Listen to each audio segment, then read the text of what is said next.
თქვენინება რომ იყოს რომელ SUV-ს მიანიჭებდით უფუჭებადი მანქანის სტატუსს. მე პირადად Toyota Prados. ეს მანქანა მართლა წარმოუდგენლად მაგარი არის, თავის კლასში უკონკურენტო არის და არასდროს არ ფუჭდება. დღეს განვიხილოთ Toyota Land Cruiser Prado 2026 წლის დიზელი ვერსია. ძრავი 2.8 ტურბო დიზელი, სიმძლავრე 205 ცხენის ძალა. გადაცემათა კოლოფი 8 სიჩქარიანი, წამყვანი თვლები, რა თქმა უნდა 4/4-ზე და იდეალური დაკიდების სისტემა. წვა 8 ლიტრიდან 11 ლიტრამდე. გააჩნია თქვენი ტარების სტილს და რა თქმა უნდა ჩვენს ქალაქში საცობს. და რაც მთავარია ფასი. ახლის ფასი შეადგენს $65,000-დან $75,000-მდე. ეს რა თქმა უნდა დამოკიდებულია კომპლექტაციაზე და თქვენს გემოვნებაზე. ხშირად ისმის კითხვა გადაცემათა კოლოფთან დაკავშირებით. რადგან მანქანა დიზელი არის, გაჩერება და დაძვრის დროს ცოტა უხეშად იზრდება ბენზინის ძრავიანი მანქანისგან განსხვავებით.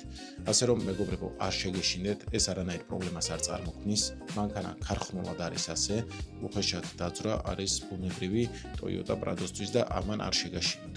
Toyota Prado არის ერთ-ერთი საუკეთესო მანქანა იმ ადამიანებისთვის, ვისაც უყვარს ქალაქგარეთ გასვლა და დაბრკოლებების გადალახვა.